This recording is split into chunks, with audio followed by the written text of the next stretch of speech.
Hello, everyone, and inside today's episode of Locked On Canadiens, we are breaking down the the fifth one will be released for Friday, of the top 25 under 25 at Habs Eyes on the Prize. We're going to bring back one former Hab in their prime for this lineup, and it is Friday. That means it is time for the Friday Mailbag. All that and more inside today's show. You are Locked On Canadiens, your daily podcast on the Montreal Canadiens, part of the Locked On Podcast Network, your team every day.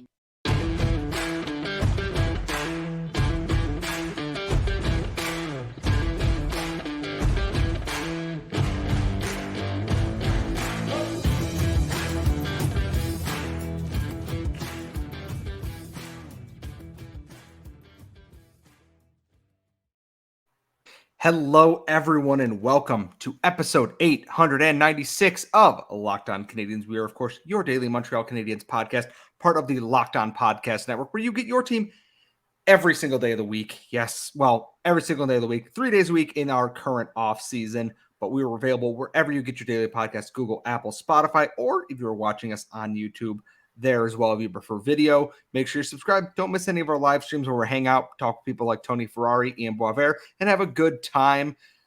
I am, of course, one of your hosts. I am Scott Metlin. I'm joined, as always, by the active stick, Laura Saba. And Laura, it is August. It is hot. It is disgusting. The Canadiens have signed all of their restricted free agents, and we have entered the dead zone, so to speak. How are we handling the start of August, where I assume Kent Hughes is just thrown his phone into whatever river runs through Montreal right now? Oh, it would be a lake. Kent Hughes seems to me like a guy who would have a house by a lake somewhere, probably in Massachusetts. So it's good. I actually met one of our listeners, so we'll talk about that more in our mailbag section. So the good thing about summer is that if you are a prospect person, there is lots of prospect ranking and prospect talk. The World Junior Summer Showcase is going on, where Lane Hutson has been, doing Lane Hutson things, of course. And for Monday's episode, Tony Ferrari wrote a really detailed breakdown of the Canadiens prospect pool. Laura and I are going to kind of go through that, talk about some of the names that we see in there, and have all of that for our episode on Monday. But as many of you know, I write for Habs Eyes on the Prize, or not as much as I used to, but I am still there.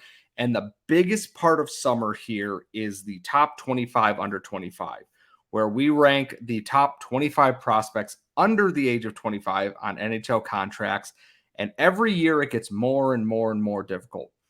This year, especially because there were 54 players to rank.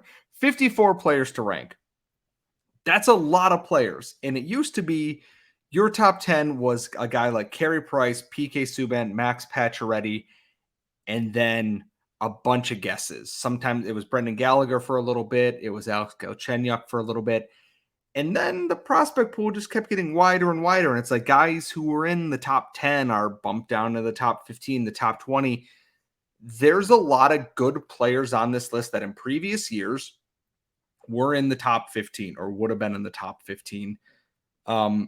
If you want to read the long shots, the projects, the near misses as they've been labeled, Habs Eyes on the Prize has all those up right now.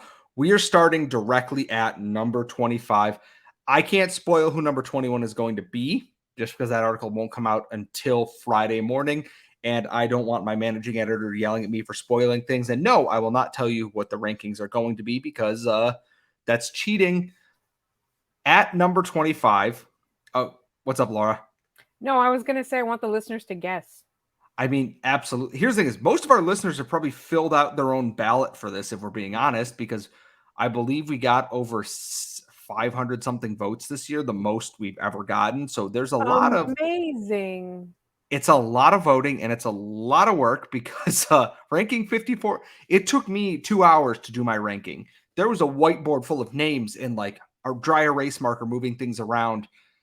Starting at number 25, we have Lias Andersson, who was signed in the offseason to a two-way contract, formerly of the New York Rangers, 7th overall pick. Number 24, Jakob Dobish. Number 23, Jacob Fowler. And number 22, Jaden Struble. And I know who number 21 is, and I know fans, it's going to be a heated debate, and we'll get into that potentially next week when we talk about Tony's article. But this feels about right. And you'll notice that there are 2 goalies in a row there. Caden Primo bumped down to 29 on this list, and he was surpassed by 2 of the younger goaltending prospects. And in previous years, Caden Primo was just outside the top 10, I think. But I think that you feels said Caden Gooley for Caden Primo. I mean, one, definitely not Caden Gooley. Caden Caden Gooley Gooley, is I can tell you, is high. not. Yes, I won't tell you I'm gonna, where, how high. yeah, But I'm gonna go with last year he was like top 4, right? If I'm not mistaken. I don't have last year's votes in front of me, and I know because I want. It seems about right because I'm trying to think. It probably was Suzuki, Caulfield, Slafkovsky, Doc. Gooley might have been 4. I'm not 100% sure, 4, but that's 6, 8. I remember because I did the Habs Eyes and the Prize podcast on that one. This year, I've claimed a different player. I think anyone who's listened to the show for any length of time will know who it is, but I can't reveal anything. I just know that I'm going to be recording on said player on Sunday, and then it's going to be released whenever it comes out. But sorry, I interrupted you. You said Caden Primo you said Caden Gooley instead of Caden Primo. Caden Gooley is not down on the list. Yes, I promise that he maybe dropped a little bit that just because there's so many other good players in here. I look at this grouping here and I go, it's a lot of guys who are going to be proving themselves in the AHL this year with Dobish, with Anderson, and with Jaden Struble here. And I like Elias Anderson. He's that classic. They bought low on a guy who is looking for upside there. And Anderson had other contract offers and picked the Canadiens. Patrick actually sat down. Patrick Bexell of Eyes on the Prize. My apologies for not using his full name originally. Sat down to talk to him. I highly recommend you listen to their conversation, read his breakdown.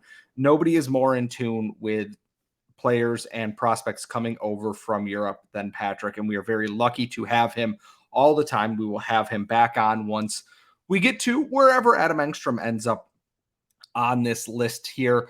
And for Jakub Dobish to be supplanting Caden Primo is very surprising to me because Dobish didn't get to play any games with the Rocket last year, but kind of followed that same path Primo has. Had a so-so time in the USHL, some flashes, really good NCAA numbers, 2 years, and then jumping into the professional ranks. And he's going to be pushing Primo for starts in the AHL. And then Jacob Fowler, we had Greg Ballack on a couple of weeks ago.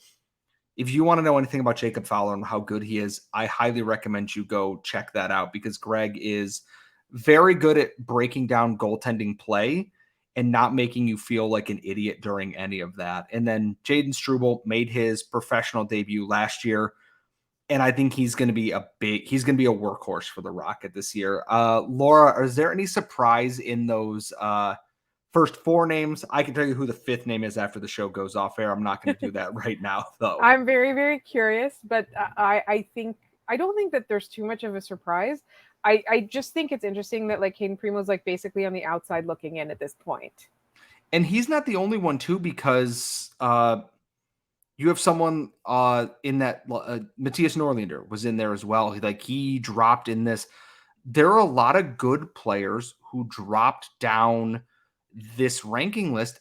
Some of it is they haven't performed well or up to expectation. And some of it is there's just so many more good players now that it is not possible to add everybody else in here, to have everyone else where you're looking for here. You are welcome to tweet us what your top 25 lists or even what your lists for 25 through 21 would be in this first week here. You can tweet us at LO_Canadiens on Twitter. Please do not email us your full list. That is a strictly Eyes on the Prize thing. We will discuss the full ranking at the end of it. And actually, Laura, I do have the 2022 top 25 under 25. And you were right. Caden Gooley was number 4. Kirby Dach was number 5. Juraj Slafkovsky was number 3. Cole Caulfield was number 2. And last year, Caden Primo was the number 11 prospect. Wow. And he is now sitting at 29th. Part of that was he did not play well in the NHL, but things can change so quickly when you have a deep prospect pool here. And they added goaltending depth to that. So it's going to be no one has a more interesting season ahead of them than Caden Primo, I think, in terms of Habs goaltending prospects. Or prospects in general, because I think like one of the reasons he dropped is not just, his own play or whatever. It's just that like so many people took strides ahead this year and so many people just kind of supplanted him that it, like, you could see it as a good thing too, is that there's so many good, and we're going to obviously get into this more on Monday, but there's so many good prospects in the Canadian system that we can still be confident, as underwhelmed as we were with the past draft, we can still be pretty confident in the future of this team. And that's the thing is that having a player like the 29th ranked player in the Canadiens prospect pool would not be the 29th ranked player in like a Tampa Bay prospect pool or a Pittsburgh prospect pool. Very, very different organizations. And we will touch on that more. We will go over Tony Ferrari's article. You can read that at the Hockey News, and I highly recommend it because Tony's great at what he does. We're going to shift gears, though, because I'm stealing a question from another media outlet because I have thoughts on this, and I changed it just a little bit. We're going to discuss all that coming up in our next segment. But first, one of our show sponsors today is FanDuel Sportsbook, and it's the best time to take your first swing at betting on Major League Baseball with FanDuel because you will get 10 times your first bet amount in bonus bets up to $200. Just $20, and you can land $200 in bonus bets whether your first bet wins or loses, and you can spend that on everything from betting on the over-under to who's going to hit the first home run to the money line, all in an app that's safe, simple, easy to use, and allows you to get paid out instantly on your winnings. So there's no better place to bet on Major League Baseball than FanDuel, America's #1 sportsbook. And if you visit FanDuel.com/lockedon, you can get up to $200 in bonus bets at this moment. That's FanDuel.com/lockedon. FanDuel, the official sportsbook partner of Major League Baseball, and us here at Locked On. And as always, we please remind you to gamble responsibly whenever you bet on sports. We are Locked On Canadiens. It is Friday. And before we get into the Friday mailbag, where we have plenty of questions to go over in our final segment, there was a question kind of bumping around Twitter earlier this week, and it kind of got me thinking. It was, if you could add one player back to your current team right now, who would it be?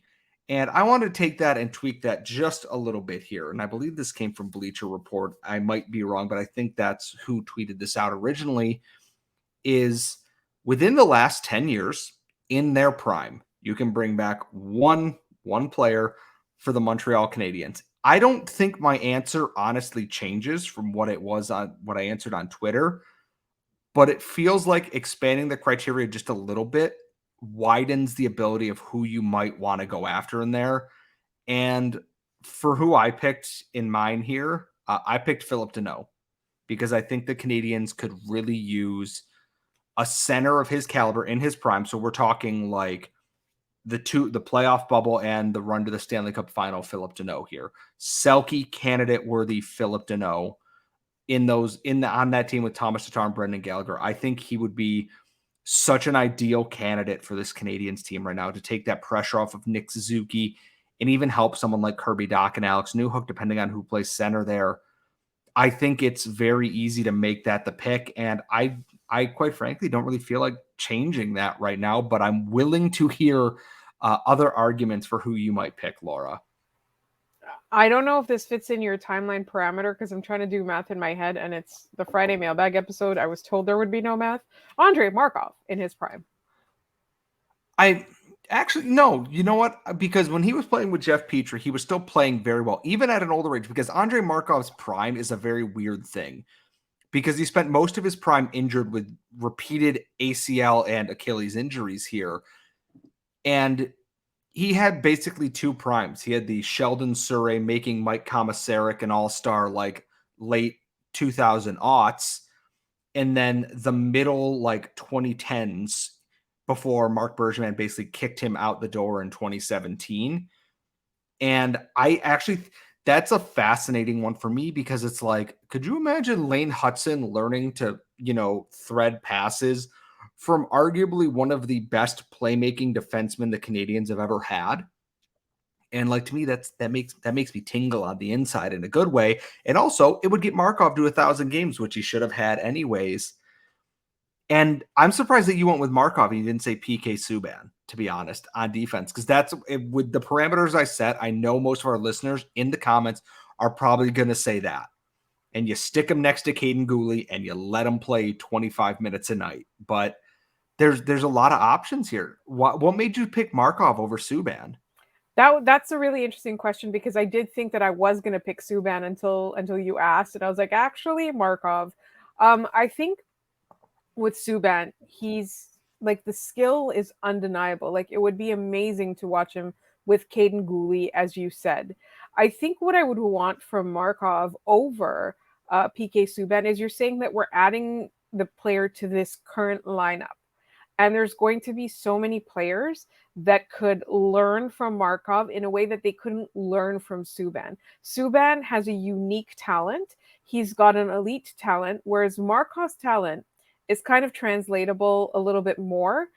His behaviors are more translatable. Like there's always going to be only one PK Subban. You're never going to have the same style as him.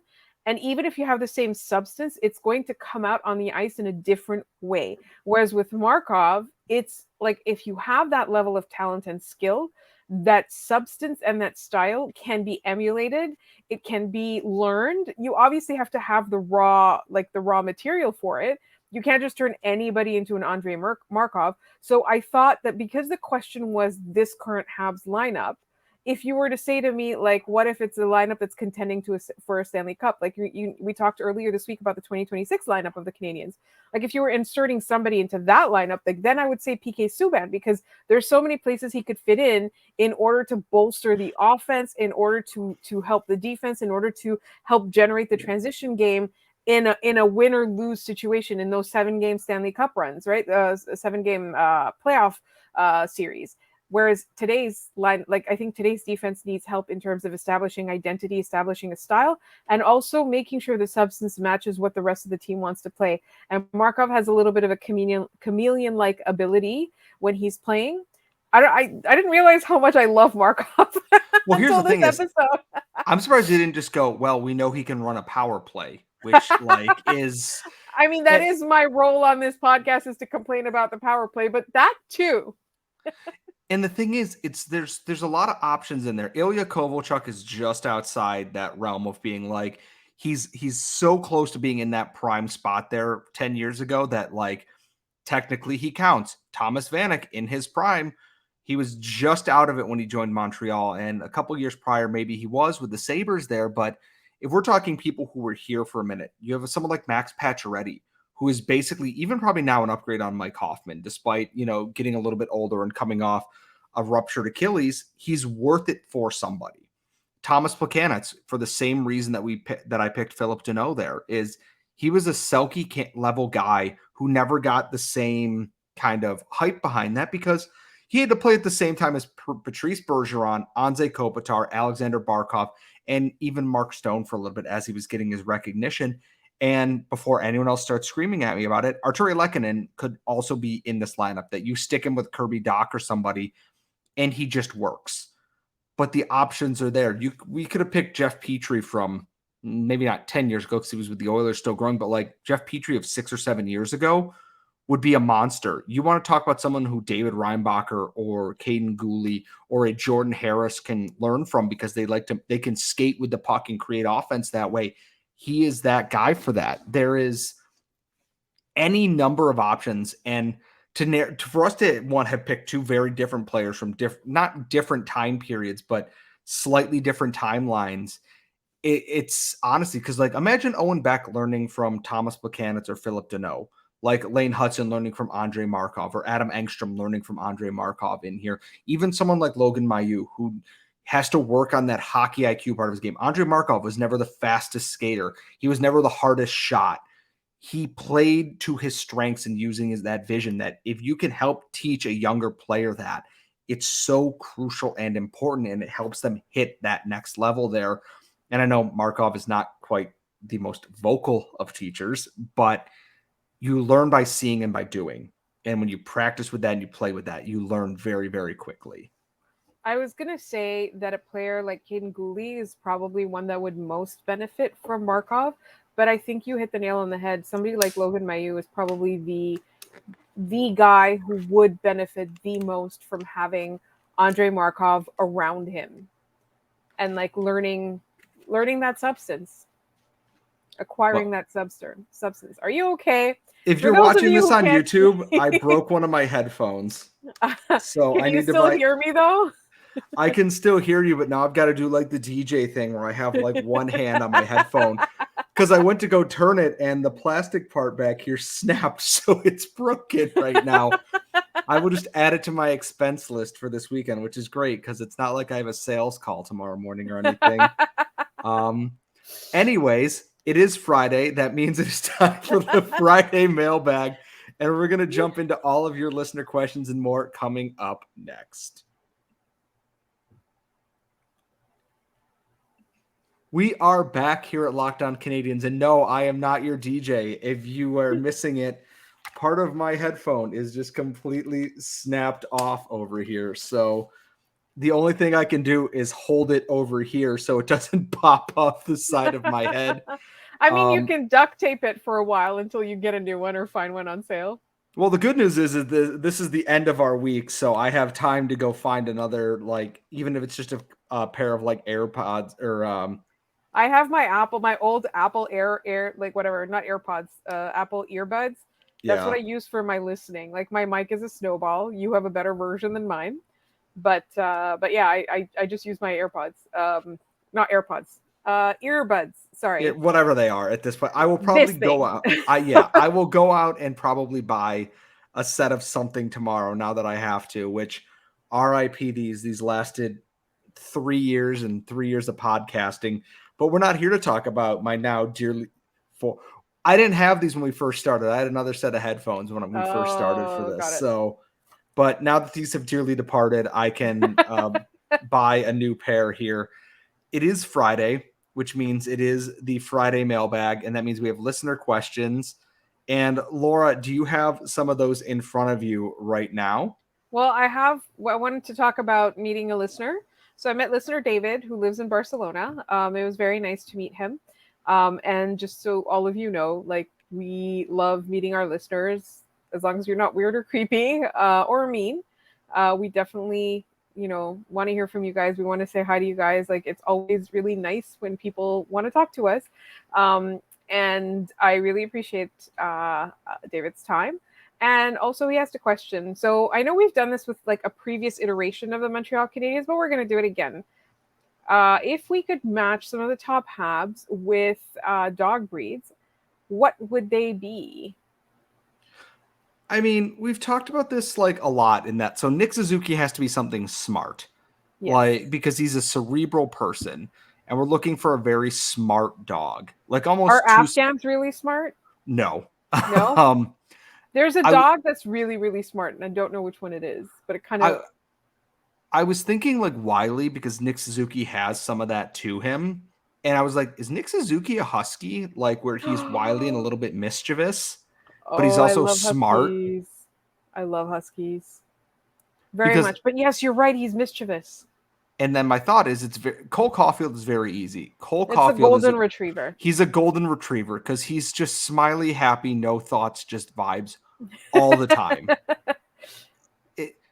I have a greyhound as not Josh Anderson, but Kirby Doc. Ooh, that's a good one. He has a serious like demeanor about him, but like he's not as intimidating. He's got the speed. He's just got a sleekness to the way that he plays the game that reminds me a lot of a greyhound a little bit there. David Savard is an English bulldog. He has to be. He's just tired. He wants to take a nap. He just wants to take a nap like right here, right now. Exactly. Samuel was a pug. Is it because he's super happy and smiling all the time? He's just like, I don't know. He's just cuddly. I love pugs.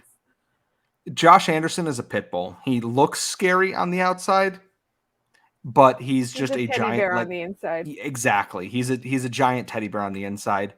Whereas Brendan Gallagher is a Chihuahua in that, like, oh, how tiny and cute, but also it'll just bite you relentlessly all the time. And constantly yaps. Never stops yapping. I think your Slavkovsky is a Great Dane. Ooh, that's a good... I'm going to say this, and this is going to sound really mean. Great Danes are very gentle giants and everything, despite their immense size.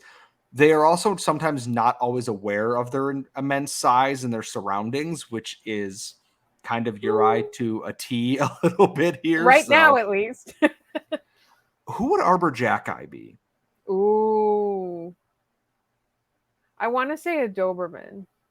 Oh, that's actually a good one. Like, because they're scary. They're not all Dobermans are scary. I don't want any They're breed not. people to There's come some after me really, on this. yeah.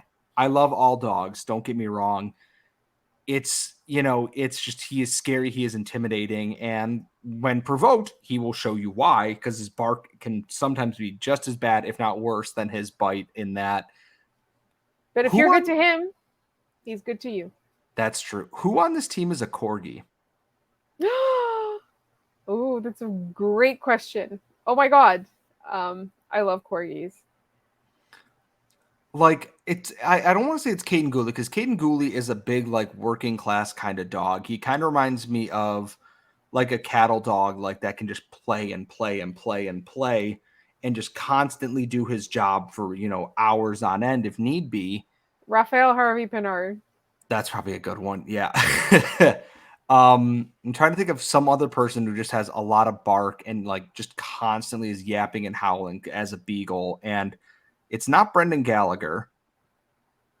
Maybe it's Michael Pizzetta. Ooh. Michael Pizzetta looks like a poodle because of his hair. So I'm glad you said that, because that was my next thought. I'm like, is he like a doodle of some kind? Because he's got like the long, luscious like locks that go with it. So he's a doodle. All right. Okay, so moving on to a mailbag question from Kyle, and I can't tell if Kyle is a Habs fan or a Flyers fan. Are you interested in a slightly pre-enjoyed Carter Hart? If so, what is he worth trading in return, in your opinion, assuming he's not one of the 5 names about to be released of, obviously, the Hockey Canada? So Kyle is a Flyers fan. He's one of my former ball hockey teammates, actually, from back in Rochester. So I know Kyle very well. And no, the thing we're about not Carter, interested in a. No, I know. I'm the only one who doesn't want him. Everybody else thinks that a change of scenery will help him. So I'm not against it, but like Samuel Montembeault having a strong enough year last year seemed to be like, hey, maybe there's something here. And like we talked about with Dobish and with Fowler, and maybe it's Caden Primo and Jake Allen still being here. If Montembeault was like bad last year, I'd be like, yeah, okay, fine, no problem. I will absolutely take a Carter Hart.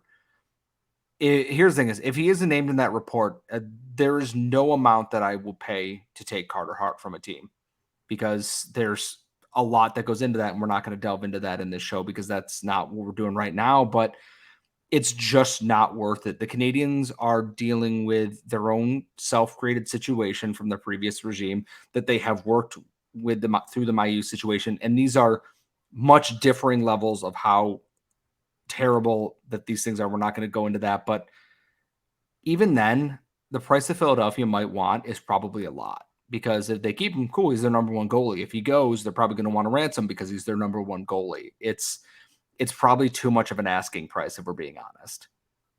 Exactly.